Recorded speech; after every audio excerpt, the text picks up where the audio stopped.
시청자 여러분 안녕하십니까. 3월 1일 일요일 뉴스의 라이브는 코로나19 뉴스 특보로 준비했습니다. 오늘 밀려드는 환자들로 병원이 말 그대로 포화 상태입니다. 확진을 받고도 입원을 못하고 검사도 못 받고 사망하는 일도 생겼습니다. 슬퍼할 겨를도 없이 양성 판정을 받은 배우자도 입원할 병상이 없습니다. 강경모 기자입니다. 코로나19 14번째 사망자인 70살 여성 이모 씨의 빈소입니다. 아직 영정사진도 올리지 못했습니다. 이 씨는 숨진 뒤 코로나19 확진 판정을 받으면서 유족들이 밀접 접촉자로 분류됐기 때문입니다.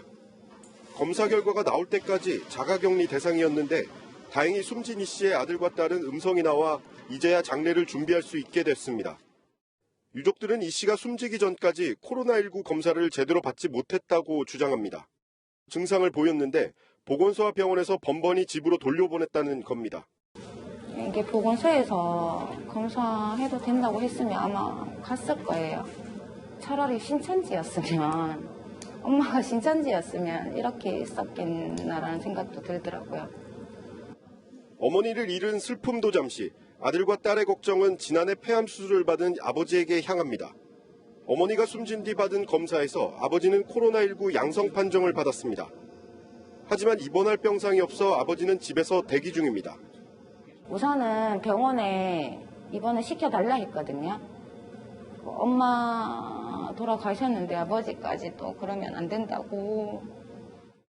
대구에서 확진 판정을 받은 환자는 2,200명을 넘어섰고 이 중 1,300여 명이 입원조차 못하고 있습니다. 코로나19 진단검사와 치료, 기본적인 의료 시스템이 작동되지 않고 있습니다. 채널A 뉴스 강경모입니다. 교도소도 비상 상황입니다. 대구교도소 교도관과 경북 김천교도소에 수감 중인 재소자도 확진 판정을 받았습니다. 이렇게 확진 판정을 받은 재소자는 입소한 이후 밖에 나온 적도 없다는데 어떻게 감염된 걸까요? 감염 경로가 미스터리입니다. 이어서 공국진 기자의 보도입니다. 소독 장비를 실은 차량이 교도소 정문을 나옵니다.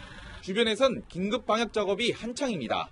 경북 김천교도소에 수감 중인 60살 재소자가 코로나19 확진 판정을 받은 겁니다. 아니 그냥 잠깐만 몇 번인지 모르겠네. 그냥 거기서 동호회 엄청 쳐가지고 전체를 다쳤죠. 교도관이 확진 판정을 받은 사례는 있었지만 재소자가 감염된 것은 이번이 처음입니다. 확진자는 1심 재판을 기다리고 있는 미결수로 재소자 3명과 함께 홍거실에서 생활해오다 발열과 오한 증상을 보였습니다. 확진자가 발생한 김천 교도소인데요. 재소자들이 밀폐된 환경에서 생활한다는 점 때문에 집단 감염으로 번지지 않을까 우려가 나옵니다. 교도소에는 직원과 수용자를 포함해 900명이 생활했습니다. 확진자는 관할 법원으로부터 구속 집행 정지 승인을 받아 교도소 내 다른 시설에 격리됐습니다.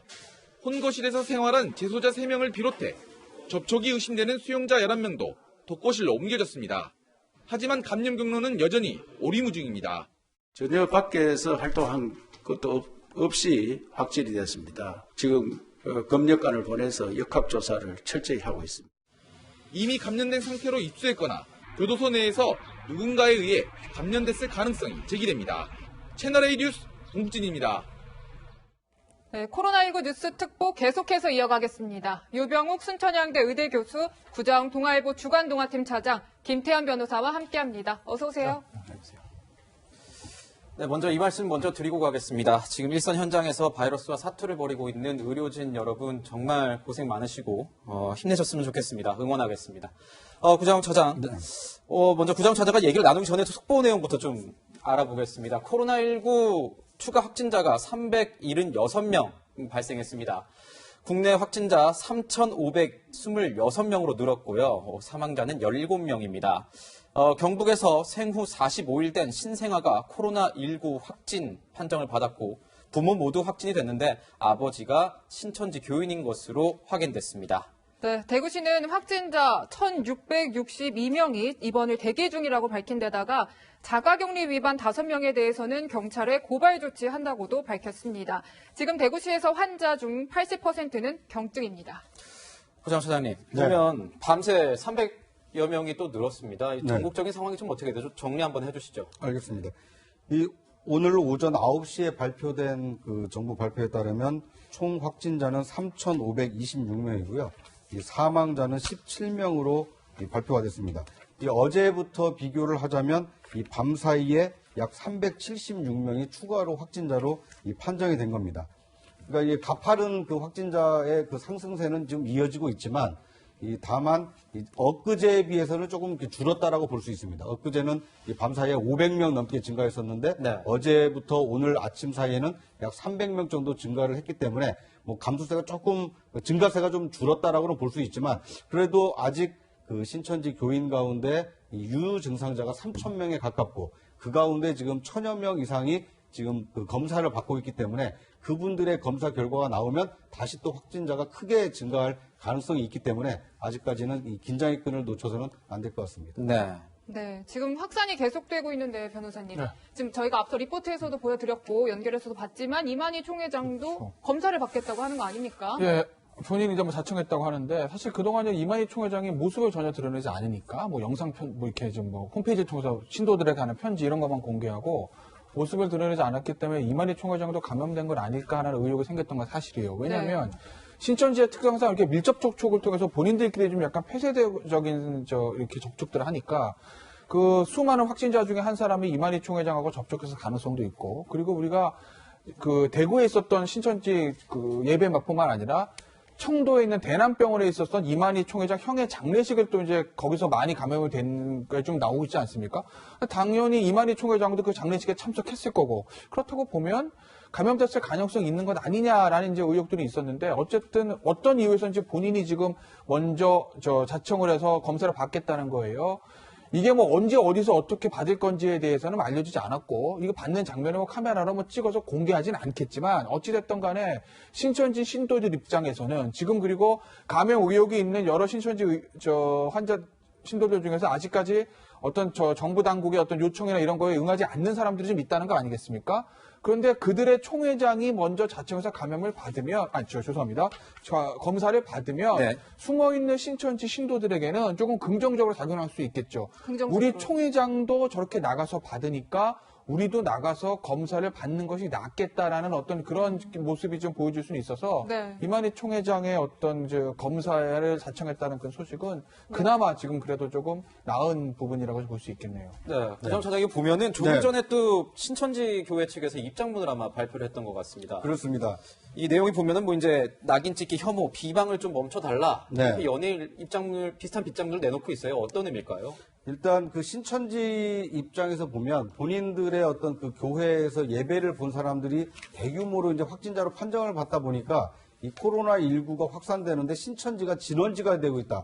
이제 이런 뭐 그 오명 아닌 지금 오명을 뒤집어 쓰고 있는데요. 네. 뿐만 아니라 이 지방자치단체의 신도의 명단을 공개를 했습니다만 그 숫자가 지금 정확하지 않았기 때문에 이 지방자치단체 그리고 신천지를 반대하는 이 시민단체에서 지금 고소와 고발이 지금 이어지고 있습니다.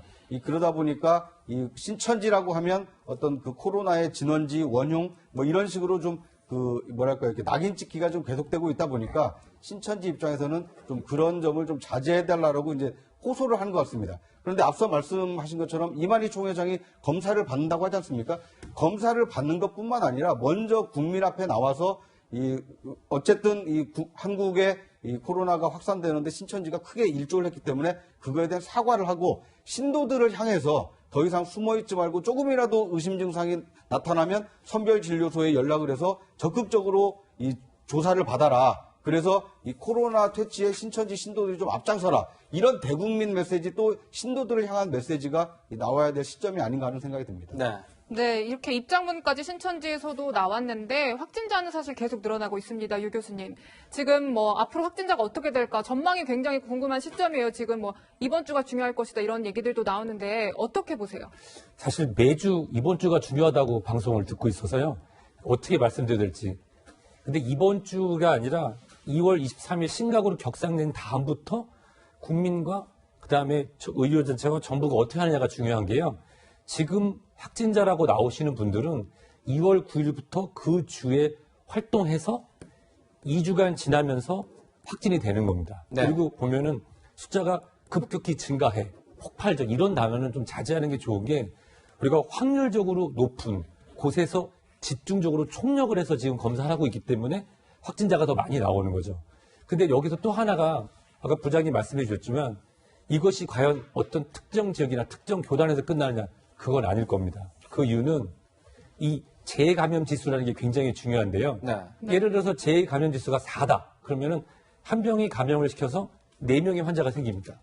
이 한 명의 환자가 또 4명을 시키니까 처음에 한 명이 4명이 되고 16명이 됐다가 64명이 되고 256명이 되죠. 네. 그럼 256명 곱하기 4를 하면 그때부터는 이제 숫자가 굉장히 커지는데 네. 그렇기 때문에 그 2월 9일부터 15일 사이에는 우리가 코로나19에 대해서 잘 모르고 그다음에 증상이 있을 때 우리가 조심해야 된다 얘기를 했지만 특정한 어떤 종교 행사나 또 우리가 그만큼 경계가 높지 않았고 또 우리가 이 홍역이나 인플루엔자, 독감 같은 경우는 무증상 기간에도 전염이 됩니다.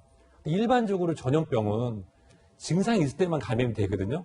근데 결국은 이제 코로나19도 증상이 없는 기간에도 감염이 가능하다고 했기 때문에 네. 이야기는 곧 뭐냐면 특정한 지역, 특정한 종교 행사뿐만 아니라 지금은 전국적 확산을 대비할 그런 시점입니다. 당분간 숫자는 당연히 증가할 거기 때문에 네. 확진자 숫자에 놀라실 게 아니라 전국적 확산에 대비한 국민적 준비와 그에 따라서 의사협회랑 정부에서 사회적 거리두기 얘기를 하고 있는 것이 바로 이런 맥락으로 이해하시면 좋을 것 같습니다. 네. 네. 지금 그러면 확산세는 좀 보시기에 어떻습니까? 이렇게 이해하시면 좋을 것 같아요. 확산세와 그것을 알아가는 과정의 차이.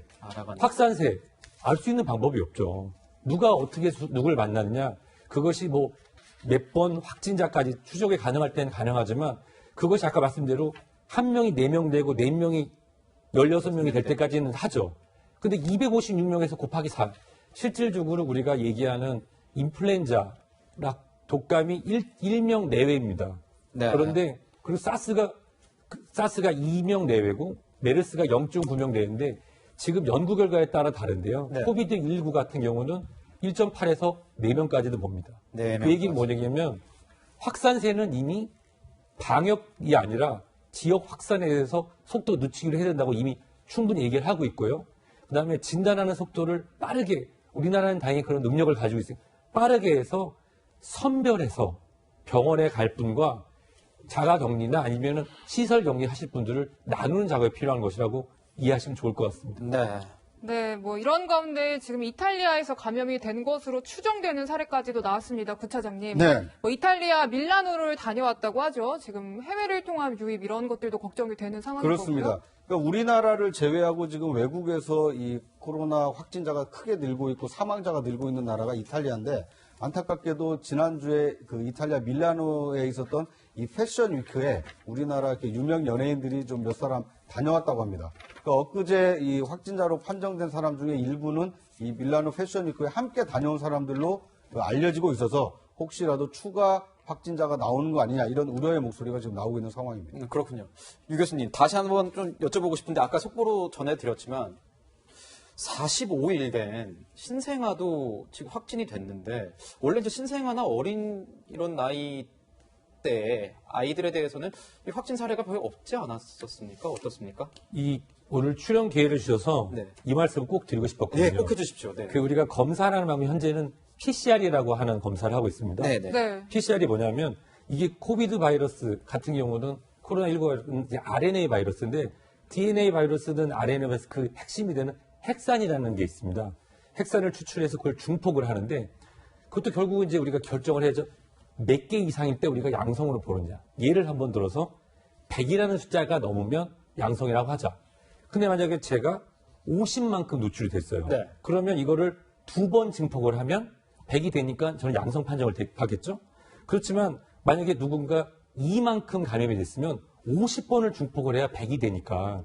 그래서 결국은 일반적으로 PCR이라고 하는 이 중합 효소체 반복 검사를 할 때 36번 정도 했을 때 양성이 나오면 우리가 양성이라고 판정을 합니다. 네. 그러면 34번째 나온 사람은 약양성이고 10번째 나온 사람은 각양성일까요?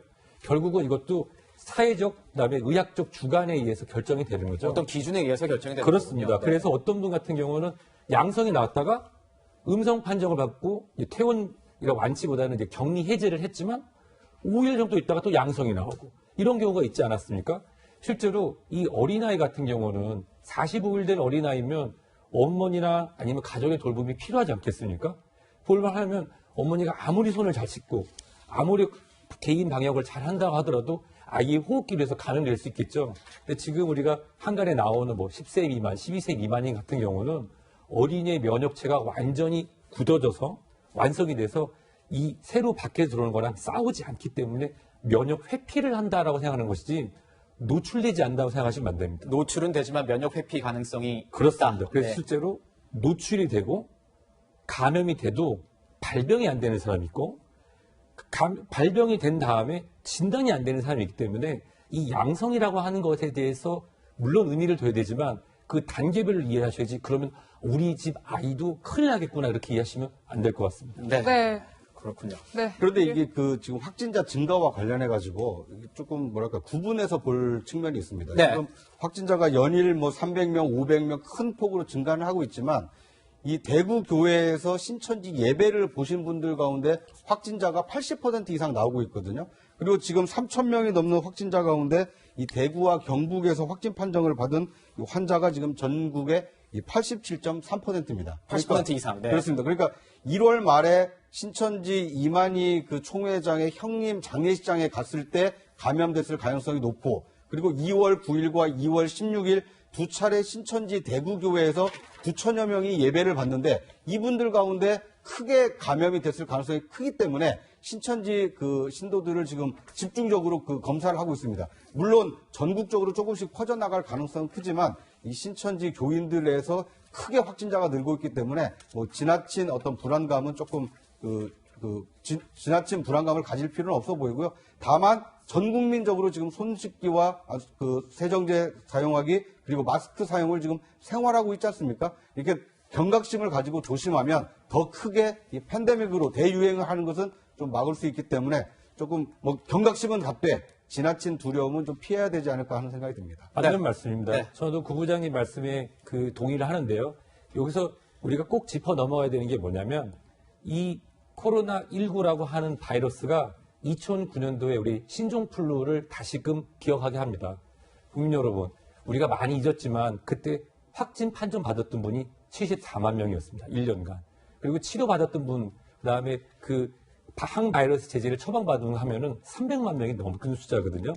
그래서 지금 이제 그래서 이번 주가 중요하다 말씀을 드린 게 23일 심각으로 격상한 이후에 더 많은 메시지를 전하고 대중과의 커뮤니케이션을 통한 다른 정보를 갖게 된다면 그리고 경각심을 갖게 되면 추세가 3월 14일 정도부터 꺾일 수도 있습니다. 하지만 신종플루의 그런 경험, 전염력이나 이런 의학적, 수학적 계산을 하면은 국민의 40%까지도 노출될 가능성이 있기 때문에 그렇다고 하면 우리가 확산세를 늦출 수 있는 방법을 같이 고민해야 됩니다. 네, 알겠습니다.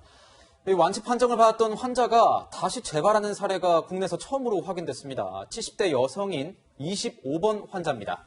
이 여성은 퇴원 엿새 만에 코로나19 검사에서 다시 양성 판정을 받았습니다. 재발한 것인지 아니면 완치 후 재감염된 것인지는 확인 중입니다. 이상현 기자입니다.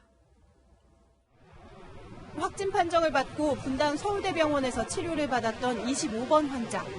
74살 여성인 이 환자는 당시 중국 광둥성을 다녀온 아들 부부로부터 감염된 걸로 파악됐습니다. 13일간 격리 치료를 받았던 이 여성은 48시간 동안 두 차례 연속 코로나19 검사에서 음성 판정을 받고 퇴원했습니다. 하지만 엿새 뒤 기침과 가래 증상이 있어 자진 신고를 했고 다시 확진 판정을 받았습니다. 국내 첫 번째 재확진 사례가 된 겁니다. 퇴원했으니까 하루에 뭐 2번씩 전화해서 모니터링을 했던 것 같아요. 증상이 있는 것 같은데 이렇게 말씀하신 걸로 저는 알고 있는데. 방역당국은 환자가 다시 바이러스에 노출돼 감염됐을 가능성보다는 몸 안에 남아있던 바이러스가 다시 활성화됐을 가능성에 무게를 두고 있습니다.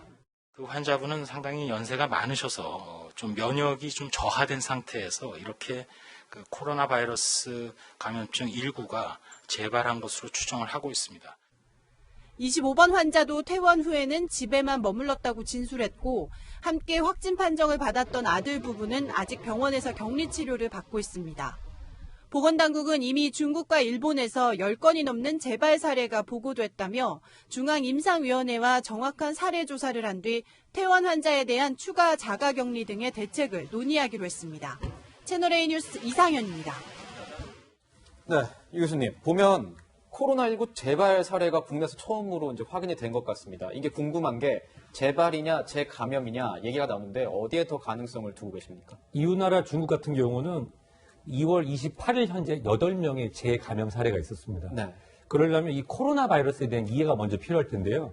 우리가 지금 문제하고 얘기하고 있는 코로나19는 인간에게 감염이 되는 코로나 바이러스의 7번째입니다. 7번째. 네. 5번째가 사스 코로나, 6번째가 메르스 코로나, 요번째 코로나19인데요. 그럼 1번부터 4번까지 코로나 바이러스는 뭐냐? 제가 이제 47에서 48로 넘어가는데 살면서 아마 한 200번에서 300번 정도 걸린 목이 칼칼하고 장기침이 나오는 코로나 바이러스였을 겁니다. 즉 코로나 바이러스와 아데노 바이러스, 리노 바이러스는 감기를 일으키는 가장 흔한 바이러스고 제가 그것 때문에 병원에 입원한 기억은 없거든요. 지금까지는. 근데 이 코로나19라고 하는 게 현재 지역사회에 전파가 되고 있다. 감염이 이루어지고 있더라고. 눈에 보이지 않지만 우리가 전문가분들을 통해서도 확인이 되고 있는 상태에서 일단 음성 판정을 받았습니다. 네. 격리 해제가 돼서 간 상태에서 지역사회 감염으로 다시 재감염이 됐다? 가능성이 충분히 있고요. 그리고 제가 오늘 준비드린 말씀 중에 PCR이라고 하는 검사체에서 어떤 기준점이 100인데 100보다 떨어졌어요. 검사를 했는데. 네. 50 정도 됐는데 떨어져서 집에 가세요 라고 보내드려서 자가격리가 됐습니다. 해제가 돼서. 근데 본인이 너무 피곤하고 그런 상태에서 바이러스가 완전히 체내에서 빠지지 않은 상태에서 다시 증폭을 해서 100이라는 어떤 특정한 기준을 넘었다고 하면은 그거는 재활성화로 이해하시면 될 것 같습니다. 네. 네, 구처장님. 네. 지금 사실 뭐 방금 얘기했던 재확진 사례가 중국이나 일본에서는 이미 나왔다라는 거 아닙니까? 그래서 그렇습니다. 네. 중국에서는 이렇게 퇴원을 한 다음에도 네. 14일 동안은 자가격리를 해라. 이렇게 강제로 의무적으로 하도록 하고 있잖아요. 그렇습니다. 지금까지는 이제 권고사항이었다가 그런데 이 재확진, 그러니까 감염돼서 이제 완치된 걸로 알고 퇴원을 시켰는데 2주가 지나기 전에 다시 이 증상을 보인 환자가 한 14% 정도, 13명 정도가 나왔다고 합니다. 그러다 네. 보니까 이 중국 방역 당국에서는 그 확진 판정 이후에 완치됐다 하더라도 2주간 자가격리를 하라라는 것을 지금 의무화한 상태입니다. 그러니까 우리나라에서도 지금 처음 완치된 줄 알고 퇴원시켰다가 다시 이 재감염된 사례가 나왔는데요. 앞으로 이제 확진 판정 받았다가 치료 받으셨던 분 가운데는 퇴원한 이후에도 최소 2주 정도에는 좀 조심할 필요가 있어 보입니다. 네. 유 교수님께서 보시기에는 어떻습니까? 퇴원 이후에 2주 정도 격리하면 괜찮겠습니까? 지금의 그 코로나19에 대한 전문가분들과 연구에 그런 기초를 한다고 하면은 이러한 한 번 더 사회적 자발적 격리는 필요합니다. 네. 왜 제가 사회적 자발적 격리라는 표현을 쓰냐면 네. 법적으로 구속할 수 있는 건 없거든요. 왜냐하면 이미 우리가 음성입니다. 격리 해제하겠습니다 했는데 그런 분들 중에 대다수는 문제가 없습니다만은 일부는 이런 재활성이나 재감염이 충분하거든요. 네네. 따라서 자발적 사회적 격리를 통해서 본인과 이웃과 국민을 지켜주는 그런 국민적 이해가 필요할 것 같습니다. 국민적 이해가 필요하다. 네. 네. 지금 뭐 이런 가운데 변호사님. 네. 병상이 부족하다 보니까 자가격리를 하고 있다가 뭐 경증인 줄 알고 있었는데 갑자기 사망하는 확진자들도 나왔어요. 그렇죠. 그러니까 대구에서 이제 그런 분들이 나온다는 거 아니겠어요? 이게 이제 사실 제일 우려했던 건데 이게 처음에 이제 그 많이 이제 퍼지기 전에는 경증 환자든 중증 환자 다 입원을 시키잖아요. 근데 환자가 너무 늘어나다 보니까 지금 중증 환자가 발생을 했는데 병상 부족합니다. 병상 그렇다고 부족하다. 경증 환자한테 당신은 덜 아프니까 집에 가세요. 중증 환자 입원시켜 이렇게는 못하니까. 그러니까 지금 좀 대기 좀 하시라고 집에 좀 자가격리를 부탁을 드렸는데 거기서 이제 사망하는 분들이 생긴다는 거 아니겠어요? 네. 그러니까 이제 전국적으로 이제 병상이 부족하니, 그러니까 대구 경북적 부족하니 아직 여유 있는 지자체 쪽으로 뭐 경증 환자를 옮기네 많이 하는 얘기들이 좀 나오는 거 아니겠습니까? 그러니까 이런 부분들을 결국 지방자치단체하고 중앙정부에서 잘 협의를 해서 이걸 제일 먼저 해결해야 될 문제가 아닐까 싶어요. 저는 진짜 궁금한 게 지금 보면 대구시장이 막 나서서 병상이 부족하다 하는데 지금 대구 현장에 총리도 가 있고 한데 네. 총리가 이렇게 뭔가 명령을 해서 병상 확보 이런 게 잘 안 되는 거예요. 이게 보면 얼마 전에 그런 하나 해프닝 있었잖아요. 대구 이제 권영진 대구시장이 서울하고 경기도 쪽에 환자 좀 받아주세요. 그랬더니 박원순 시장 오케이 했습니다. 근데 이재명 지사는 오전에는 이제 안 된다라고 얘기했다가 오후에 이제 입장을 바꿔서 중증 환자는 받겠다. 근데 경증 환자를 통째로 받는 것까지는 좀 무리다 이렇게 얘기를 했습니다. 여기서 이제 김윤수 앵커가 얘기했던 게 중요한 건데 지자체는요, 지자체장은 아무래도 본인이 관할하고 있는 지자체 이익을 최대한 생각할 수밖에 없습니까? 대통령이 국익을 생각하듯이 서울시장은 서울시, 경기도지사는 경기도 이익을 생각할 수밖에 없는 게 있잖아요. 지자체마다 입장은 다 다르고 이해관계는 다르고 발생하는 환자 수 다르고 가지고 있는 병상 다릅니다. 시설 다 다르고요. 네. 그러니까 이해관계가 좀 부딪힐 수 있는 건데 이걸 결국은 누가 조정해야 되냐? 중앙정부에서 하는 겁니다. 비단 이 문제뿐만 아니라 지방자치단체 간의 이해관계가 충돌될 때 그걸 조정하는 게 중앙정부의 역할이거든요. 이게 지방자치제 본질이라는 얘기죠. 네. 그렇다고 보면 그걸 결국 해결해야 되는 거는 지자체에서 알아서들 하세요가 아니라 중앙정부에서 해결해 줘야 된다. 병상 이렇게 부족해? 자, 그럼 서울시 어디? 경기도, 그다음에 뭐 충남 이렇게 분산 배치하고 하는 것들을 조정하는 게 중앙정부의 역할이다라는 거를 조금 말씀을 드리겠습니다. 네, 이렇게 병상 부족 문제가 계속 거론이 되고 있는데요, 유 교수님. 이 병상에 입원을 하기 전에 뭐 경증, 중증 다 분리를 하잖아요. 근데 이렇게 분류하는 체계 자체가 좀 사실 분류하기 어렵다 이런 얘기들도 나오는데 어떻습니까? 우리는 2015년 메르스 사태를 지나면서 경험을 쌓았습니다. 제가 존경하는 분들 중에 특히 우리 응급의료 관련한 우리 의사, 간호사 선생님들, 그리고 응급구조자분들이 있는데요. 이런 사례를 한번 들어볼까요? 네. 50세 남자분인데 넘어져서 다리가 부러졌어요. 응급실에 실려왔습니다. 그 옆에는 80세 어르신 심근경색이 의심돼서 동시에 들어왔다. 그럼 누구를 먼저 진료해야 될까요? 그거를 결정할 수 있는 사람은 윤리적으로 없습니다. 그리고 그 다리 부러졌던 분이 먼저 들어왔단 말이죠.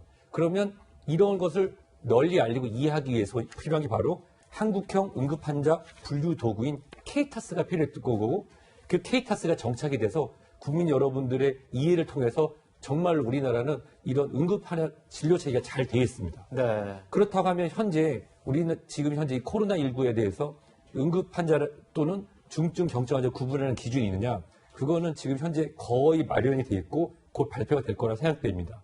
환자분의 호흡수, 맥박수, 혈압, 발열, 그다음 인지 상태, 그다음 기저질환에 관련돼서 분류를 해서 나누게 되는데요. 이렇게 된다고 하면은 환자분들이 아까 김 변호사님께서 굉장히 중요한 말씀을 해주셨는데 경증인데 입원해서 음압병실에서 식사만 하시고 특별히 치료 안 받는 분들 이런 분들은 언제 퇴원시켜야 될지 14일을 지켜야 될지 또는 지금은 열이 안 내지만 폐암으로 수술하셨던 분이 양성 판정을 받아서 대기를 하고 있다.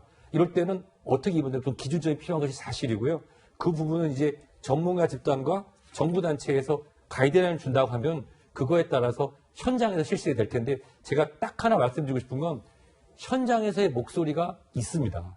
현지 그 지역에 그 현지에서 진짜 땀 흘리는 현장의 의료진의 목소리를 하나하나 모아서 그것을 좀 더 녹인다고 하면은 이 전문가 집단 테이블에서 얘기하는 전문가 집단들의 그런 전문성에 현장의 목소리가 더해져서 조금 더 국민 여러분들이 이해되는 가이드라인이 발표될 것으로 믿습니다. 네, 의료진의 목소리가 좀 더 적극적으로 반영이 됐으면 좋겠다 이런 말씀이신데 네. 구정차장 보면은 네. 80%가 경증 환자로 분류된다 이렇게 얘기가 나와요. 그렇습니다. 그러니까 이 국민 여러분께서 특히 이제 확진 판정을 받으신 그 환자분들께서도 조금 유념하실 필요가 있는 것이요.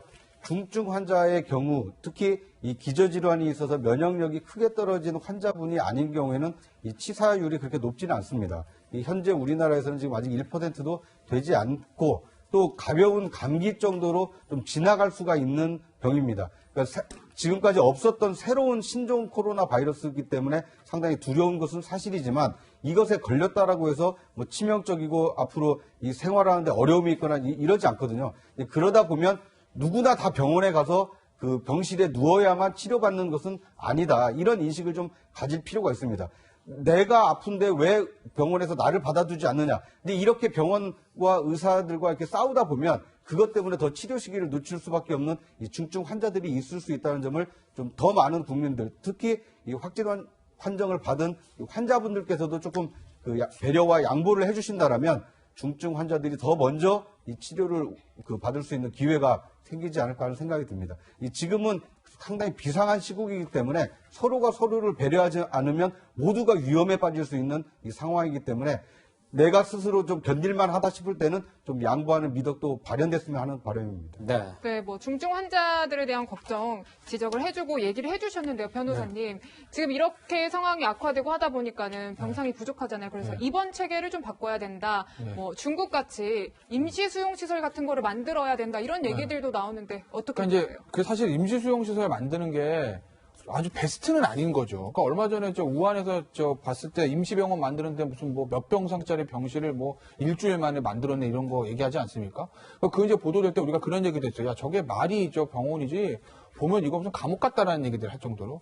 그러니까 임시 야전병원 만드는 게 베스트는 아닙니다. 당연히 음압병실에서 또는 1인실에서 격리해서 치료 가능이 낫지. 그 임시병동이라는 게 큰 체육관에다가 병상 쫙 놓고 이제 무슨 칸막이 치고 하는 건데 그거 사실 제대로 환자가 케어될 수 없지 않겠어요? 근데 다만 베스트는 아니지만 자가격리하는 것보단 어떤 의미에서 그렇게 해서 경증 환자들 거기다 수용하고 의료진이 관리를 하면 차선책은 될 수 있다라는 거죠. 그러니까 아마 그런 부분들도 글쎄 모르겠습니다. 저희가 아마 전문가가 아니기 때문에 그걸 해라 마라 말씀은 못 드리지만 아마 정부와 의료계에서 아마 검토해 볼 필요는 있다고 봅니다. 네. 자가격리보다는 그래도 그게 좀 나을 테니까요. 네.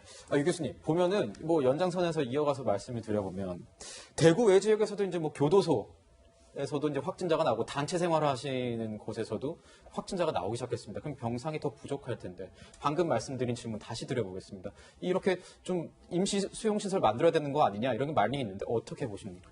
김 변호사님이 정확하게 보셨어요. 차선책이라는 표현이 옳다는 것은 예를 들어서 최근에 대구에서 입원 대기하시다가 안타까운 소식을 들었던 분들은 대부분 젊은 분들의 도움 없이는 본인의 증상을 정확하게 얘기하기 어렵습니다. 네. 노인성 폐렴 환자의 특징이 뭐냐면 발열이 없거나 또는 가래나 기침 등이 뚜렷하지 않고 또 어르신들이 탈수가 빠지면서 의식이 명확하지 않아서 본인의 증상을 정확히 알기가 어렵습니다. 따라서 초기에 경증으로 분류된 즉 발열이라든지 호흡이 정상이었지만 기저질환이 있거나 고령의 경우에는 댁에서 자가격리하는 것보다는 차선책으로 그래도 의료진이 어느 정도 관찰할 수 있고 그 의료진과 환자분이 소통할 수 있는 채널에서 일찍 발견되는 집에서 발견돼서 나중에 몇 시간 있다가 자녀분이나 지인이 연락하는 것이 아니라 그래도 조금은 느슨하지만 병원만큼 가깝지 않지만 느슨하지만 그래도 의료진과 규칙적인 소통이 될 수 있는 곳에서 진행을 하게 된다고 하면은 지금과 같이 안타까운 사례는 줄일 수 있을 거라고 생각됩니다. 네. 이렇게 병상이 부족하다 얘기가 나오는데 또 이런 얘기도 있습니다. 마스크가 부족하다. 이런 얘기가 많이 들리고 있는데 저희가 준비한 영상 보시고 이야기 이어가겠습니다.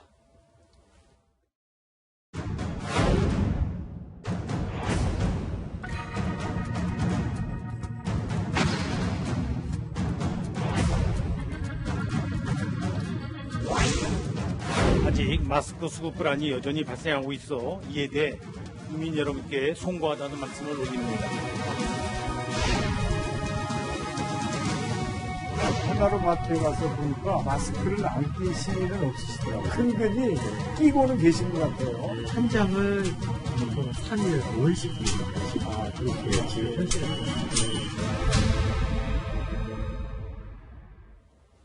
이런 가운데 대구 경북 지역은 우체국과 농협 하나로마트를 중심으로 나라에서 공급하는 마스크를 팔기 시작했습니다. 그런데 물량 부족뿐 아니라 현금 결제만 받는 곳도 있어서 논란입니다. 마스크 한 번 사는 게 하늘의 별 따기입니다. 사공성근 기자의 단독 보도입니다. 경북 청도에 사는 A씨는 마스크를 사려고 집 근처 농협 하나로마트에 갔다가 황당한 일을 겪었습니다. 계산대 직원이 마스크를 살 때 신용카드는 받지 않겠다고 한 겁니다. 카드 결제를 하려는 순간 직원 한 명이 카드는 안 된다, 이익이 없다, 남는 게 없다라는 식으로 카드 결제를 거부했거든요. 판매처가 수수료를 부담하는 신용카드 결제는 이윤이 안 남는다며 현금 결제를 유도한 겁니다. 나라에서 이제 하는 건데 이윤이 안 남는다는 이유로 카드 결제 받는다는 건 좀 옳지 않다고 생각하거든요. 논란이 커지자 해당 하나로마트 측은 결제 대기 시간을 줄이려 했던 거라는 해명을 내놨습니다. 카드를 받고 하니까 영수증 기다리고 사람들이 줄 서서 바쁘다고 현금하고 하면 푸닥푸닥 할 건데 왜 그러냐고 이제 불만이 좀 많이 쏟아졌어요. 하지만 채널A 취재가 시작되자 신용카드 결제를 허용했습니다. 농협 관계자는 이윤 때문에 카드 결제를 거부한 건 아니라면서도 지역 마트 입장에선 운송비나 인건비 때문에 공적 마스크 판매로 손해를 보는 것은 맞다고 말했습니다. 이제 막 공급을 시작한 공적 마스크가 시민의 손에 제대로 전달되는지 철저한 점검이 필요하다는 지적입니다. 채널A 뉴스 사공성근입니다. 네, 구자영 차장께 물어보겠습니다. 네. 지금 보면은 마스크 사기가 어렵다는 말이 너무 많습니다. 주변에서도. 그렇습니다. 왜 이유가 뭐고, 네. 그리고 이제 또 나라에서 풀었다고 하니까 네. 어디서 살 수 있는지 좀 소개 좀 해주십시오. 네. 일단 정부가 제공하는 그 공적인 그 판매처는요, 읍면 소재 우체국입니다. 그리고 농협에서는 그 하나로마트가 있고요. 홈쇼핑은 이제 공영 홈쇼핑 채널을 통해서 구입하실 수 있습니다. 뿐만 아니라 집 가까이에 있는 전국 2만 4천여 개의 약국에서 이 마스크를 사실 수가 있습니다.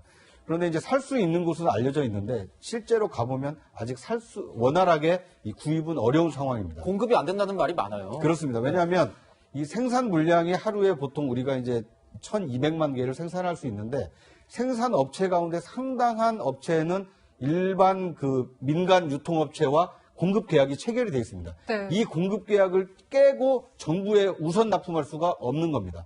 만약에 그렇게 됐을 때 위약금을 지금 정부가 확실히 물어줄 테니까 민간 계약을 깨고 정부에 먼저 납품해라. 이렇게까지 지금 얘기하고 있는 상황은 아니거든요. 네. 그러다 보니까 생산 업체들은 쉬지 않고 생산해서 일단 계약 물량을 소화한 다음에 정부에 이제 납품을 하다 보니까 지금 납기가 좀 지연이 되고 있는 상황입니다. 그래서 당초 정부에서는 27일부터는 원활하게 공급될 거라고 예상을 했습니다만 오늘부터 이제 조금씩 풀린다고 하고 있고요. 오늘은 일요일이기 때문에 전국 문 연 약국이 많지 않은데 아마 그 홈페이지를 보시면 그 문을 연 약국을 확인하실 수 있을 겁니다. 그리고 내일부터 원활하게 공급하기 위해서 정부가 하루 500만 개의 지금 마스크를 공급하고 있다고 하니까요.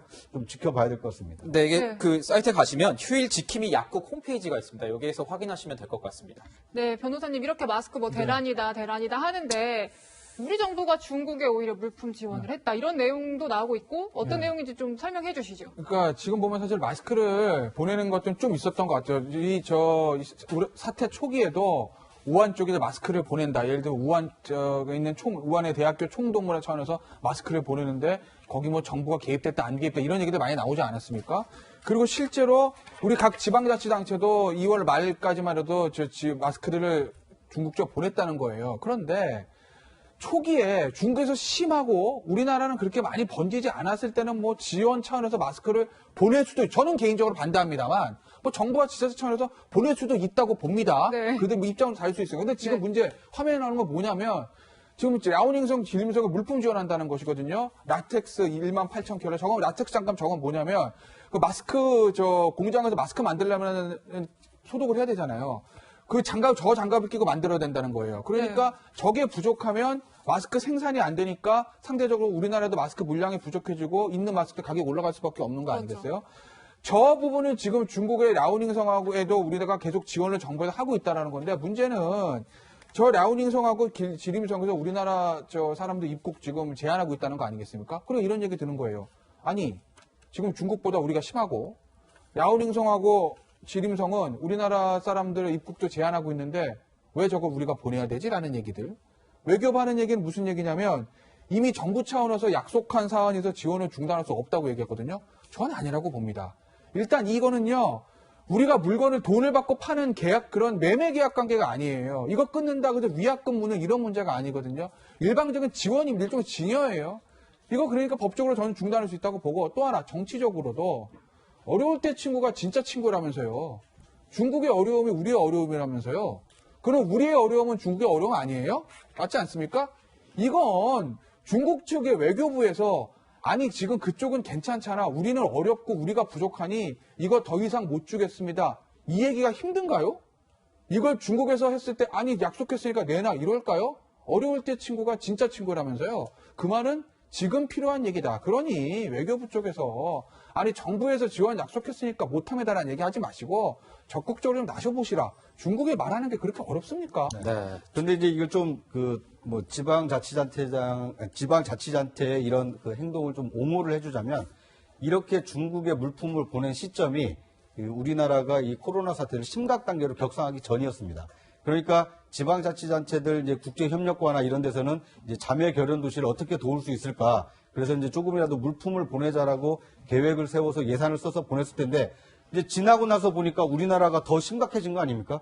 그래서 왜 이런 예산을 써서 이 중국을 도왔느냐라는 이 비판의 목소리가 있고요. 이런 점에서 보면 이 중앙정부의 역할이 그만큼 중요한 겁니다. 이 컨트롤 타워 역할을 했어야 될 중앙정부가 심각 단계를 조금 늦게 올린 측면이 있습니다. 그러다 보니까 각 단계에서는 자기 일을 열심히 하다 보니까 결과적으로 우리 국민에게 이 피해를 끼칠 수가 있다. 이런 점을 교훈 삼아서 앞으로 제2의 또는 그 코로나 사태가 발생한다라면 중앙정부에서 컨트롤 타워로 우리 국민들을 우선적으로 모든 물자와 자원을 배분하겠다. 그러니 지방자치단체들은 이 국제교류나 협력은 잠시 보류해라. 이런 행정명령을 내렸다라면 이런 사태는 막을 수 있지 않았을까 하는 안타까운 생각이 듭니다. 네, 한 말씀 좀 드리고 가면은 이제 중국 정부 쪽에서도 이제 우리나라 확산세가 좀 있다 보니까 중국 지역 정부 쪽에서도 우리나라에 관련 의료 물품을 보내는 그런 일도 있습니다. 시청자 여러분께 말씀드리고 가고요. 이제 신천지 교회 이야기를 좀 해봐야 될 것 같습니다. 정부는 신천지 신도를 전수조사하고 있습니다. 하지만 본인이 아니라고 부인하거나 코로나19 증상을 숨겨도 확인할 길이 없는 게 현실입니다. 네, 이런 신천지 전수조사 과연 얼마나 믿을 수 있을까요? 유주은 기자입니다. 경기도에 사는 이모 씨는 구청에서 걸려온 전화 한 통을 받았습니다. 구청입니다. 코로나 관련해서 조사 중인데요. 선생님 아니세요? 네, 아닌데요? 아니세요? 신천지 신도 여부를 확인하는 전화였는데 전화를 받은 이 씨는 구청에서 찾던 박모 씨도 신천지 교인도 아니었습니다. 이 씨가 신천지 신도가 아니라고 답하자 구청 직원은 추가 확인도 없이 조사를 마칩니다. 질병관리본부에서 받은 명단인데요. 네. 본인 아니시면은 일단 체크해 놓겠습니다. 명단이 잘못된 것 같아요. 전화로 조사가 이뤄지다 보니 응답자가 신천지 신도라는 걸 부인해도 확인할 방법이 없는 겁니다. 또 신천지 신도라고 해도 코로나19 증상을 속이면 이 역시 알 수가 없습니다. 이런 가운데 정부는 해외 신도 3만여 명을 제외하고 신천지 신도 88%에 대한 조사를 마쳤다고 밝혔습니다. 그러나 교인 명단과 조사 방식의 허술함이 드러나면서 신천지 전수조사 결과를 얼마나 신뢰할 수 있는지 의문입니다. 채널A 뉴스 유주은입니다. 네, 신천지 교회 얘기를 하기 전에 저희가 뭐 어떤 특정 종교에 대해서 비방하려는 목적은 아니라는 걸 말씀드리고 시작하겠습니다. 유 교수님 보면은 신천지 이 교회 교인들 관련해가지고 이제 무증상자에 대해서도 전체적으로 이제 검사를 한다는 거 아니겠습니까? 그러면은 더 많이 늘어날 가능성이 있겠네요. 그거는 이렇게 이해하시면 좋습니다. 확진자, 즉 양성인 사람들을 알게 돼서 그분들에게 가능하면은 더 사회적 거리두기에 대해서 말씀을 드릴 수 있는 게 되고요. 또 혹시 그 중에도 특정 종교인 중에서도 취약군이 있습니다. 네. 취약군이 있는 분들이 빠르게 병원 시설을 방문하셔서 안타까운 이야기가 나오지 않도록 위해서 말씀드렸지만 우리가 큰 강에서 낚시를 할 때 물고기를 잡는 가능성보다 이쪽에 유로 낚시터라고 해서 이게 물고기가 어느 쪽에서 낚시를 할 가능성이 좋을까요? 물고기를 잡는 게. 그것처럼 지금 특정한 종교 행사와 특정 종교 단체는 밀접하게 접촉해서 사회적 거리두기에 실패한 집단이라고 가정하에 조사를 하게 된다면 그쪽에서 더 유효하게 숫자를 잡아서 확진을 하고 더 자발적인 사회적 격리와 그다음에 중증 환자들을 병원에 보내주기 위해서는 무증상자 분들도 적극적으로 자발적 참여에 의해서 검사를 받으시길 권유드리고 싶습니다. 네, 구차장님 지금 뭐 신천지 교인들 명단이 정확하지 않다 이런 논란들이 계속되고 있는데 이런 가운데 지금 중국 우한에 있던 신천지 교인들이 우리나라로 들어온 게 92명이나 된다 이렇게 밝혀졌어요? 그렇습니다. 이게 법무부가 지금 밝혀낸 건데요. 그러니까 우한에서 이 한국으로 들어온 신천지 교인이 약 42명인 것으로 지금 확인이 되고 있습니다.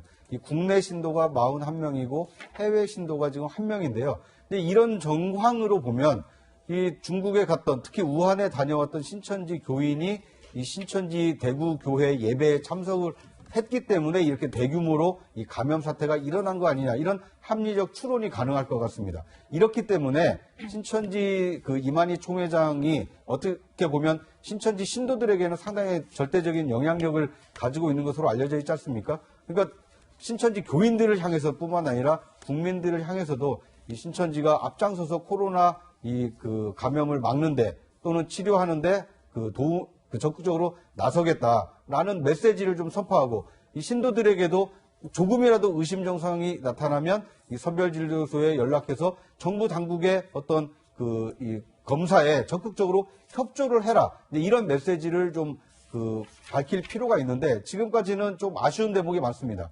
왜냐하면 신도 수를 전체를 다 공개했다고 했는데 지자체가 파악을 해보니까 3만 명 이상이 누락이 돼 있고 또 이 교육생 7만 여 명이 빠져 있다가 나중에 교육생은 어떻게 되느냐라고 하니까 추가적으로 명단을 마지못해서 공개를 하는 모습을 보였습니다. 이런 점에서 보면 너무 소극적이고 자꾸 뭔가를 숨기려고 하는 이 모습을 보이다 보니까 이 국민적 여론도 좀 나빠지고 있는 것이 아닌가 하는 생각이 듭니다. 오늘 또 성명서를 발표했는데 이런 마녀 사냥, 낙인 찍기 이런 거 하지 마십시오라는 호소문을 보이기에 앞서서 오히려 이만희 총회장이 먼저 국민 앞에 나서서 신천지 성도들이 앞서서 이 코로나 확산을 예방하기 위해서 더 노력하겠다. 그래서 자발적 검사도 더 많이 하겠다. 나부터 검사 받겠다. 이렇게 적극적으로 나서는 행보를 보면 어떨까 하는 생각이 듭니다. 네, 김 변호사님 보면은 이 신천지 신도들이 이 원정 예배 이게 지역 감염을 좀 확산시켰다 이런 비판도 나와요. 그러니까 이게 이제 초기부터 문제가 됐던 거예요, 사실은. 그러니까 신천지라는 교회가 소위 말해 전국구 교회예요.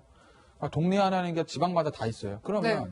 대구 교회는 대구 사람들만 모여서 하고, 광주 교회는 광주 사람들만 모여서 하고, 서울 교회는 서울 사람만 모여서 하면 광주에만 문제, 대구에만 문제, 서울에만 문제 이렇게 될 거 아니겠어요? 근데 지금 보면 이 대구 교회 예배 참석했던 사람들도 대구 사람들만 있는 사람들만 있는 게 아니라 광주, 서울, 충청도 전국에서 다 오잖아요.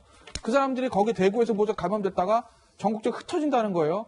그럼 흩어지면 거기서부터 또 2차, 3차 감염이 발생되기 때문에 그렇기 때문에 이 신천지 이 대구교에 있었던 집단 감염의 문제가 다른 종교, 예를 들면 다른 기독교, 개신교라든지 성당이라든지 절 같은 다른 종교 집단에서 일어날 수도 있는 집단 감염과는 이거 차원이 다른 문제가 되는 거 아니겠습니까? 그러니 이게 이제 지역적, 전국적 확산을 막기가 좀 어렵다는 거고, 그렇기 때문에 이 신천지 교인들의 정확한 명단, 특히 대구 집회에 참석했던 사람들의 정확한 명단이 필요한데, 신천지 측에서는 다 줬다고 얘기는 하지만, 아직 정부와 지자체에서는 오류가 많다, 잘못 준 게 많다라는 얘기 아니겠습니까? 이걸 전부 다 신천지에서 서버를 통으로 제공하든지 해서 해야, 오늘 신천지에서 무슨 우리를 어떻게 하지 마세요 호소문 자꾸 내는데, 호소문을 낼 게 중요한 게 아니라 서버를 통째로 제출하는 게 답이다. 그래야 신천지에 대한 어떤 의혹이라든지 이런 것도 없어질 거고, 그래야 국민들도 살고 신천지들도 사는 것이다. 라는 좀 말씀을 드리겠습니다. 네, 이런 가운데 어쨌든 전수조사를 진행을 하고 있는 거 아닙니까? 이 명단을 토대로 네. 증상이 있는지 없는지 이런 것들을 하고 있는데, 네. 부차장님, 지금 전화를 해서 확인을 할 때, 네. 일단 부인을 하면은, 네. 다시 재차 확인을 하고 이러는 과정은 없다는 거 아닙니까? 정확하지 않지 않냐? 그렇습니다. 그런 지적이 나와요. 그러니까 이것이 이제 유선상으로 확인을 하기 때문에 그 사람이 거짓말로 답변을 했을 때 그걸 확인할 방법이 지금 현재로서는 없습니다. 이런 것 때문에 어떻게 보면 신천지와 이 질병관리본부가 함께 힘을 합쳐서 전수조사를 해야 되는 거 아니냐 이런 지적이 나오고 있습니다. 일례로 선별진료소를 통해서 확진 판정과 검사를 받듯이 신천지와 질병관리본부가 17개 광역시도에 신천지만을 위한 선별진료소를 하나씩 만들어서 믿을 만한, 그러니까 신천지라는 것을 떳떳하게 밝혀도 불이익이 없다라는 그 안심 하에 이 조사를 받을 수 있도록 별도의 선별진료소를 만드는 것은 어떻겠느냐. 이제 이런 아이디어도 지금 나오고 있는 상황이거든요. 어떻게 보면 전국적으로 퍼져 있을지 모르는 감염이 돼 있을지 모르는 신천지 신도들을 하루빨리 조사를 받아서 확진 여부를 판정하는 것이 이 추가 확산, 이 다른 지역에서의 어떤 대규모 감염을 막는 이 지름길이기 때문에 이 질병관리본부와 신천지 측에서 좀 적극적으로 어떻게 하면 이 숨어있는 신도 또는 연락을 피하는 신도들을 검사를 받게 할 것인지 이런 지혜를 모아야 될 때가 아닌가 하는 생각이 듭니다. 네, 신천지에 대한 어떤 이런 지적들, 비판들이 많이 나오면서 청와대 국민청원에도 보면은 100만 명 정도가 동의를 한 것 같아요. 이 신천지를 해체해야 한다. 이런 얘기도 나오고 있습니다. 이거 어떻게 해체가 가능한지 이런 것도 궁금하신 분들이 있을 수도 있을 것 같고, 또 이제 지금 보면은 신천지를 고발 조치하는 경우도 있습니다. 이 방역에 방해를 했다. 이거 어떻게 뭐 처벌이 가능한 내용인지, 뭐 이렇게 조사가 가능한 내용인가요? 국민들의 어떤 감정은 굉장히 격앙돼 있죠. 저 역시도 뭐 그 마찬가지인데, 이제 문제는 이제 감정은 감정이고, 우리가 법적으로 처리할 거는 좀 냉정하게 처리해야 되는 문제니까, 뭐 이제 감정이 앞선다고 마녀 재판식으로 그냥 다 잡아가 이럴 수는 없는 건 아니겠어요? 국민청원 게시판의 신천지 교단 해체 문제는 글쎄 모르겠습니다. 이제 종교재단이고 종교 아마 법인이기 때문에 네. 이 종교법인 같은 경우에는 이제 주무관청에서 법인 등록을 취소할 수는 있어요. 그 요건이 맞지 않으면. 근데 다만 그렇다고 해서 그 종교법인을 없앤다고 해서 신천지의 어떤 종교활동 자체까지 못하게 하는 거는 사실 어려운 문제라는 거 하나 이제 말씀을 드리니까 법인 해체와 그 다음에 신천지나 종교 자체를 우리나라에서 없애는 거는 좀 전혀 별개의 문제죠. 그러니까 네. 그거는 그런 말씀을 드리고, 그 다음에 이제 감염병 예방에 따라서 처벌하는 거나 할 수는 있죠. 왜냐하면 조사 거부라든지 허위 자료 제출하는 거 있으면 처벌 규정이 있기 때문에, 예를 들어서 신천지 측에서 예를 들어서 제출하는 명단이 허위다, 그리고 협조하지 않는다, 그럼 강제 수사할 수도 있습니다. 그러니까 이재명 경기지사가 과천본부에 들어가서 가져온 것도 그런 것들을 근거로 해서 하는 것이거든요.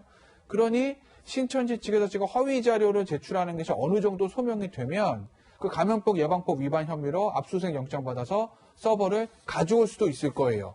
그러니까 아직까지 제가 단정은 못하겠습니다. 어느 정도 이제 소명할 수 있는지, 영장 발부의 문제는 소명의 문제가 있어서, 그러니까 이론적으로는 그렇다는 거죠. 그러면 뭐 서버를 가져오면 거기서 이제 예를 들면 그것도 가능한 거고, 정확한 신도 명단도 확보할 수 있는 거고, 또 하나는 이제 일부 정치권에서 무슨 신천지 이만희 총회장을 뭐 살인죄로 고발하겠다, 뭐 이런 미필적 고의 이런 얘기도 한번 기사에 있었거든요. 근데 그건 사실 좀 무리죠. 그러니까 미필적 고의의 살인죄가 되려면 내가 지금 감염원이 있는 걸 알면서도 야 너도 같이 걸려봐 그래가지고 뭐 후 불고 이런 거. 얼마 전에 보면은 그거 있었잖아요. 확진자 한 사람이 이송하는 보건소 직원에게 너도 침 뱉었다는 거. 네. 그 사람 확진자고 그 침을 맞은 보건소 직원도 만약에 확진자로 판정이 나면 중상해죄로 입건한다는 것이거든요. 그건 되죠. 그런 경우에는. 네. 중상해죄. 그런데 뭐 이걸 가지고 지금 협조하지 않았다는 이유로 미필적 고의와 살인죄로 고발한다는 건 감정적으로는 제가 이해는 가능합니다만 법적으로는 조금 무리한 측면이 있다. 그러니 우리가 감정적으로 경황되는 것과 법적으로 제도적으로 단죄하고 처벌하는 거는 조금 냉정하게 구분할 필요는 있다는 말씀 좀 드릴게요. 네, 지금 우선순위를 보자면 코로나를 지금 빨리 잡는 게 급선무 아닙니까? 그러니까 신천지 신도들이 만약에 조직적이고 계획적으로 어떤 그 코로나 검사를 방해하거나 또 거짓을 하거나 이런 것이 있다라면 지금이라도 빨리 단죄를 해야 되겠지만 신천지 신도들이 적극적으로 협조를 한다라면 오히려 지금은 협조를 유도해서 더 그 숨어있는 또는 감염돼 있는 신도가 없는지 이걸 찾아내는 것이 좀 급선무가 아니라는 생각이 들고요. 코로나를 다 잡은 이후에 이것에 대한 잘잘못 또는 법적인 책임은 사후에 물어도 되지 않나 하는 생각이 듭니다. 네. 네, 변호사님. 근데 법무부도 굉장히 적극적이잖아요. 지금 네. 보면은 보건당국의 협조 제대로 안 하면 네. 뭐 강제 수사까지 하겠다 이런 얘기하고 있는 거 아닙니까? 네, 저건 먼저 원론적인 얘기를 한 거고, 근데 이런 건 있어요. 좀 보시면 추미애 장관 얘기인데 조사 거부만 강제. 저건 뭐 누구나 할 수 있는 원론적인 얘기입니다. 당연하죠. 역학 조사를 거부, 방해, 회피하면 감염병 예방법의 위반의 문제가 생기고, 그렇다고 그게 이제 입증이 된다는 전자에 영장 받아서 압수수색해서 서버 제가 아까 말씀드린 대로 가져올 수 있는 거예요. 그러니까 그거는 맞는 얘기인데, 근데 이제 이거예요. 고발이나 수사 의뢰가 없더라도 강제 수사에 착수하라. 저거 이제 압수수색 영장 하겠다고 법무부에서 광고한 거거든요. 저거는 수사 테크닉상 바람직한 게 아닌 거죠. 압수수색이라는 건요, 주주세도 모르게 은밀하게 나가야 되는 거예요. 야, 설마 우리가 종교단체인데, 그래도 종교단체인데 우리 하겠어? 과천도 서버 가져가겠어? 이럴 때 주주세도 모르게 영장 받아서 가져오는 게 압수수색이거든요. 근데 법무부에서 협조하지 않으면 고발이 들어오지 않더라도 강제조 착수하라고 지시했습니다라는 걸 공표합니다. 그러면은 김윤수 앵커가 신천지 고위관계 좀 어떻게 하겠어요, 서버? 놔두겠습니까? 그 서버 보면은 신도명부만 있겠어요? 온갖 돈의 이름부터 온갖 게 다 있을 텐데, 그게 속된 말로 신천지 입장에서 그게 털리면 무슨 일이 있을지도 모르는데 별건 수사로 그걸 그냥 놔두겠습니까? 지우고 은닉하고 난리가 나지?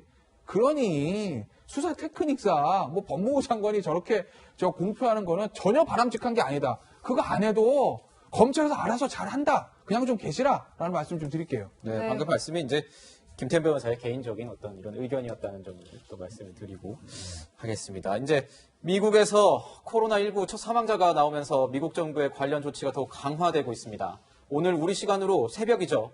트럼프 대통령이 펜스 부통령과 함께 긴급 기자회견을 열었습니다. 이 자리에선 한국과 이탈리아 등에 대한 조치가 발표됐습니다. 워싱턴 연결합니다. 자, 김정한 특파원, 미국이 우리나라에 대한 조치를 취했다는데 어떤 내용입니까? 네, 그렇습니다. 주말임에도 이곳 백악관에서는 오늘 이례적으로 기자회견을 열렸는데요. 미국은 대구에 대해 국무부 여행경보 최고 단계인 여행 금지로 격상시켰습니다. 한마디로 대구를 가지 말라는 권고입니다. 이와 함께 미국으로 향하는 우리 국민들에 대한 의료 검진 강화도 주문했는데요. 때문에 출국 전 심사가 상당히 까다로워질 것으로 보입니다. 이 펜스 부통령은 트럼프 대통령과 함께 개최한 백악관 긴급 기자회견에서 한국과 이탈리아 특정 지역에 대한 여행 경보를 최고 4단계로 격상한다고 발표했습니다. 이후 국무부는 웹사이트에 여행 금지를 권고하는 4단계 경보 지역으로 대구를 특정했습니다. 이번 조치는 미국 거주자들을 대상으로 한 것으로 여행을 가지 말라고 강제적으로 금지하는 것은 아닙니다. 아울러 한국에 대한 여행 경보 자체는 여행 재고 단계인 재고인 3단계를 유지했습니다. 이탈리아도 국가 자체는 3단계로 유지하되 롬바르디아와 베네토 지역을 여행 금지 대상으로 공지했는데요. 이 한국에 대한 미국 입국 금지 조치는 오늘 나오지 않았지만 코로나19 확산 상황에 따라 추가적인 조치가 이루어질 가능성도 배제할 수 없다는 관측이 나오고 있습니다. 오늘 발표 내용 중 최근 2주 이내에 이란을 방문한 사람의 미국 입국은 금지하기로 했고 미국은 남미로부터 코로나19 유입을 막기 위해 멕시코 국경지대 폐쇄 등도 검토하는 것으로 알려졌습니다. 지금까지 워싱턴에서 전해드렸습니다. 네, 결국 미국에서 대구는 여행 금지하는 곳으로 정해졌습니다. 이와 관련한 트럼프 대통령의 목소리 먼저 듣고 이야기 이어가겠습니다. At a right time, we may do that. Right now, it's not the right time, but at a right time. Some people call me racist because I made a decision so early. It turned out to be a good decision.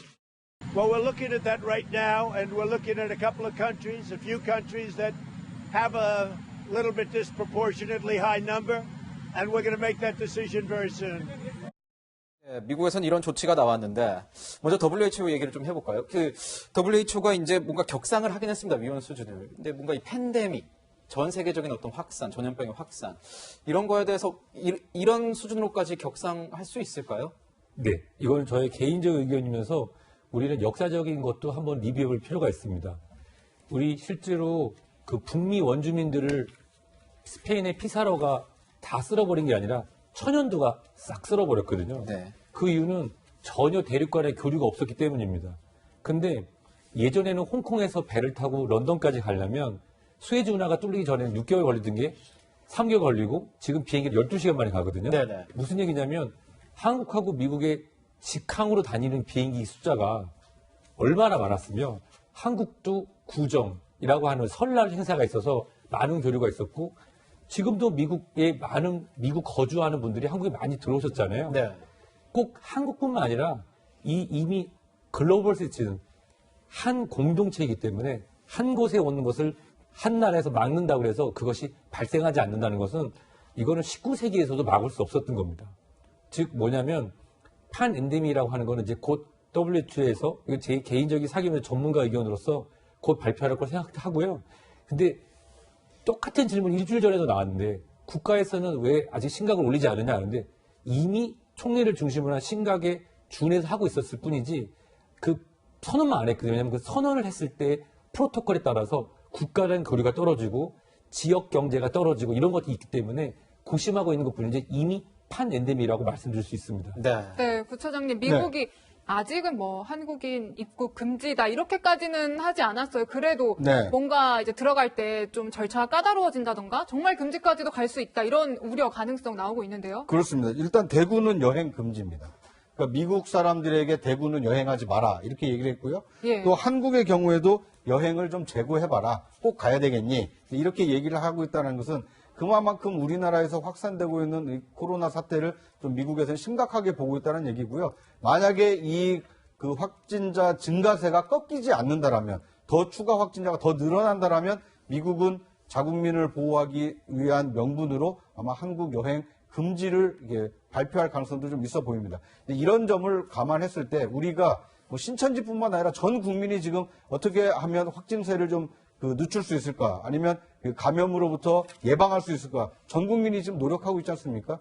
그러니까 그런 노력에 신천지가 좀 더 앞장서서 신도들의 어떤 그 검사와 그 숨어서 더 감염시키는 이런 것을 막는다라면 오히려 좀 이런 확산세는 좀 줄일 수 있지 않을까 하는 생각이 듭니다. 네. 김 변호사님, 이거 보면은 우리나라 입국 금지, 뭐 제한적이든 아니면 전면이든 부분적이든 78개 국가 정도가 아마 입국 금지를 한 것 같아요. 네. 어떻게 보세요? 사실은 이런 거죠. 그러니까 대한민국이, 그러니까 사실 이 감염원이 중국에서 우리나라 넘어온 거 아니겠습니까? 그러니까 우리도 사실 어떻게 보면 피해자입니다. 그런데 우리는 중국에 대해서 아무런 입국 제한이나 입국 금지 같은 조치를 취하지 않고 있는데 우리나라는 전 세계 70몇 개국 다 와서 지금 여기저기서 지금 입국 금지 제한 이렇게 당하고 있습니다. 결국 이제 이건 정부 당국의 책임을 물을 수밖에 없는 건데 결국 우리가 이렇게 전 세계 다니면서 이 코로나 이렇게 돼가지고 입국 제한되고 입국 금지 다니는 이 이제 유해매운의 4분의 1이 한국의 입국 금지 또는 제한하고 이 상황에서 과연 강경화 외무부 장관은 어디 가서 뭐 하고 있었는가 묻지 않을 수 없고 이 근본 원인은 결국 뭐냐? 결국 이제 중국에서 넘어온 이 코로나 우한 폐렴, 이 코로나 바이러스 때문에 그런 건데 그럼 왜 우리는 중국에 대해서 아무런 조치를 취하지 못하고 있느냐? 네, 잠시 우한 폐렴은 아니고 코로나19로. 코로나19라고 할게요. 네. 코로나19요. 네. 어쨌든 우한에서 온 건 맞잖아요. 예. 코로나19요. 그 부분에 대해서 왜 우리는 아무런 조치도 취하지 못하고 있느냐. 얼마 전에 대통령이 야당 대표 만나서 그런 얘기를 했습니다. 초기에는 몰라도 지금은 입국 금지가 필요가 없다. 그럼 초기에는 입국 금지하는 게 맞았다는 건가요? 그런 부분에 대한 정확한 정부의 입장이 궁금하다. 이런 사태에 대해서 박능호 보건복지부 장관은 아니 중국에서 온 중국인보다 한국 사람이 더 책임이 많은데요라고 모든 책임을 한국인들에게 돌리고 있습니다. 과연 이 상황을 어떻게 우리 국민이 이해해야 되는 것인가? 라는 근본적인 질문에 대한 답을 좀 들었으면 합니다. 네, 이런 가운데 구차장님, 네. 뉴욕타임스가요. 네. 코로나19 관련해서 문재인 대통령 발언을 콕 집으면서 비판을 하기도 했죠. 그렇습니다. 이 문 대통령이 지난달이죠. 이제 지난달 13일에 기자회견을 통해서 코로나19 사태는 머지않아 종식될 것이다라고 어떻게 보면 좀 뭐 섣부른 그 낙관론을 좀 폈죠. 예. 그러다 보니까 이 얘기가 큰 오류를 범하고 있고 더 큰 대가를 치르고 있다라고 뉴욕타임스가 지적을 한 겁니다.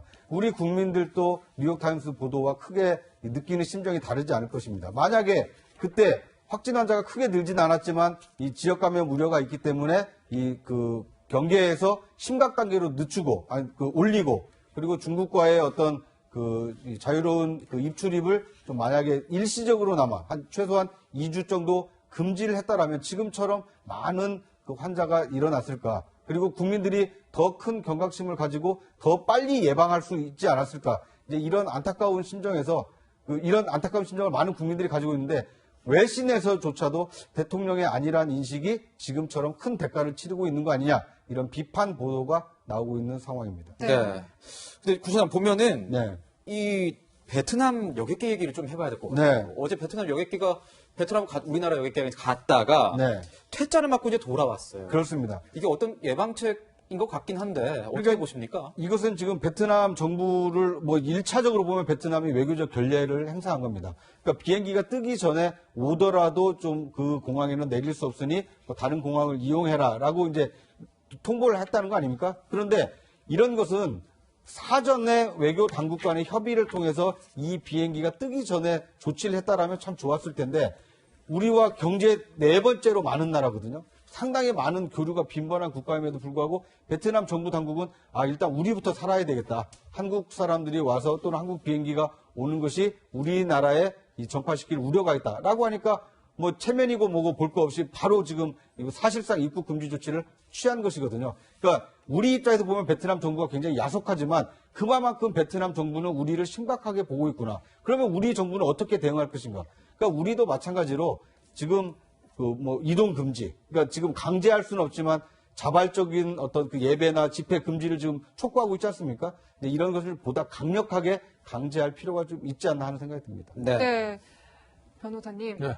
한국인에 대해서 베트남이 이 무비자 입국을 원래 허용을 그렇죠. 해왔었잖아요. 근데 네. 그것도 이제 중단을 하겠다고 하고 네. 여러 가지 이런 베트남 정부의 처사가 네. 좀 너무한 건 아니냐 이런 얘기들도 나오는데 변호사님 보시기엔 어떠세요? 그런데 보니까 이게 그 베트남 국적을 가진 사람들도 다 돌려보낸 거더라고요. 그러니까 네. 이제 과한 조치는 맞아요. 우리 입장에서 보면 그러니까 입장이 다 다른 거예요. 그러니까 앞서 이제 차장 얘기하는 걸 제가 받아서 그대로 말씀드리면 비슷한 얘기인데 우리 입장에서는 괘씸하죠. 화나죠. 하다못해 제가 사실은 5월 달에 베트남 여행을 계획했다가 네. 이 코로나 바이러스 사태가 처음 터지니까 야, 그 베트남 우리나라보다 위생 아무래도 우리나라도 방역 시스템이 좋잖아요. 베트남 위험해서 어떻게 가? 이렇게 하고 안 가기로 했거든요. 근데 좀 못 갑니다. 지금 안 가는 게 아니라 안 봤잖아요. 우리나라 사람들을. 그러니까 상황 자체는 참 얄궂은 상황이고 우리나라 국민 입장에서 보면 화도 나고 억울하고 하지만 베트남 입장에서 보면 건강이 먼저란 거 아니겠습니까? 앞서 얘기했듯이 우리나라가 베트남에다 투자 엄청납니다. 그 피해보는 거 감수하겠다는 거 아니겠습니까? 베트남은요, 초기부터 중국 입국 막았어요. 베트남에 중국 투자 엄청납니다. 그럼에도 불구하고 막아요. 베트남은 돈 안 중요합니까? 외교 안 중요합니까? 돈 중요하고 경제 외교 다 중요하지만 국민들의 건강과 안전이 먼저기 때문에 무리를 하면서라도 과한 조치를 하는 거거든요. 근데 우리는 뭘 하고 있냐? 라는 근본적인 질문에 대한 대답. 저는 아직도 못 들었습니다. 네. 유 교수께 여쭈고 싶습니다. 지금 상황이 굉장히 중요한 상황인데 국민들께 시청자분들께 이 말씀을 꼭 감염병 전문가로서 한번 하고 싶었다 한 게 있으면 좀 말씀해 주시면 좋을 것 같습니다. 가정의학과에서 같이 공부하는 교수님이 보내주신 이야기입니다. 국민 여러분, 이번 주부터 3월 15일까지는 정말로 중요한 시기입니다. 우리가 이런 국가적 방역과 국민들의 이해가 조금이라도 긴장이 늦춰진다고 하면은 제2의 유행이 돌 수도 있고 또 불필요한 희생이 나타날 수 있습니다. 지금 불철주야 노력하고 있는 의료진 그리고 국가 그리고 가장 감사드리는 게 이걸 이해해 주는 국민 여러분 우리가 함께 이겨나갔으면 좋겠습니다. 네. 네, 코로나19를 같이 이겨나갔으면 좋겠다는 말씀까지 들었습니다. 세 분과는 여기서 인사드리겠습니다. 감사합니다. 네, 저희는 60초 후에 다시 돌아옵니다. 개인적인 이야기 하나 하겠습니다. 어제 싱가포르 중국인 기자 친구로부터 안부 문자를 받았습니다. 안전하게 잘 지내라, 이런 내용이었습니다. 저는 이렇게 답했습니다. 고맙다. 이 사태는 해결될 것이고 우리는 어려움을 극복할 것이다. 알지 않냐? 우리는 한국인이다. 여러분, 그동안 수많은 고난과 역경이 우리 앞을 막아섰지만 우리는 언제나 이겨냈습니다. 힘내시기 바랍니다. 시청해주셔서 감사합니다. 저희는 다음 주에 찾아뵙겠습니다.